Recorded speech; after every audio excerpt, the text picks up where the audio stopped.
అందరికీ అందరు మనుషులు ఉన్నారా? ఇప్పుడు మనం గణేశుడి విగ్రహం బయట కొనుక్కొని వస్తాం కదా. సో ఇవాళ మనము ఇంట్లోనే గణేశుడిని తయారు చేసుకున్నాము. దానికోసం మేము అమెజాన్ నుంచి ఒక కిట్ ఆర్డర్ పెట్టాం. ఆ కిట్లో ఏమేమి ఉన్నాయో చూసేద్దాం. సింపుల్ ఉంటుంది. ఫస్ట్ ఇక్కడ కట్ చేయి, నెక్స్ట్ ఇట్లా కట్ చేయి. ఏమంది ఇది ఇట్లా ఉందా, ఇట్లా పీకేద్దాం. సరే ఇట్లా కట్ చేయి.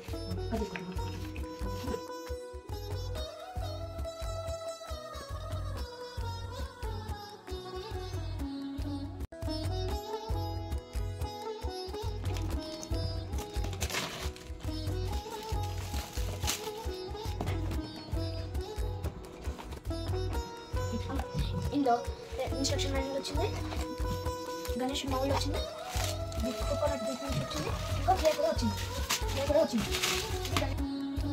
మాన్యువల్ వచ్చింది, కోకోనట్ పీచ్ వచ్చింది, గణేశుడు మేకింగ్ మౌల్, ఇంకా క్లే. ఈ మౌల్డ్లో ఫస్ట్ మనము ఆయిల్ అప్లై చేసుకోవాలి.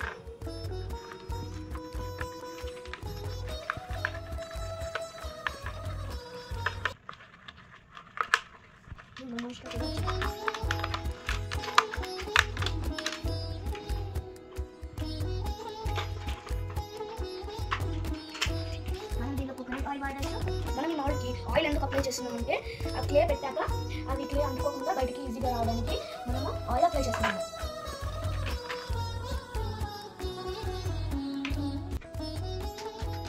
ఒకవేళ మన క్లే గట్టి ఉంటే ఇందులో కొన్ని వాటర్ పెట్టాలి.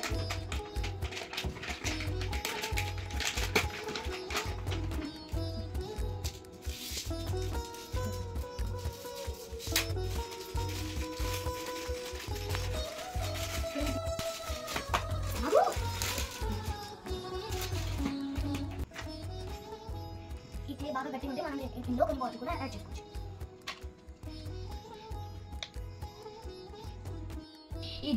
మన విగ్రహం క్రాక్స్ లేకుండా మంచిగా ఉండాలి అంటే కొంచెం పీచ్ కూడా యాడ్ చేయాలి.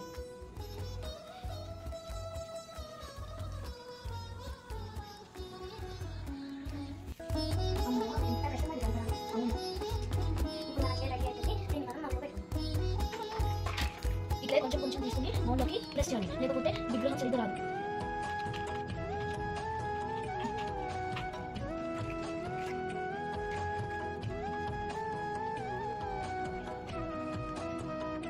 మనం మంచిగా ఆయిల్లో పెట్టేసుకున్నాం కదా. సో దీన్ని ఒక 25 to 30 minutes ఇలాగే వదిలేయాలి. 25 minutes అయిపోయింది. మనము మన గణేశుడిని బయటికి తీసి చూద్దాం.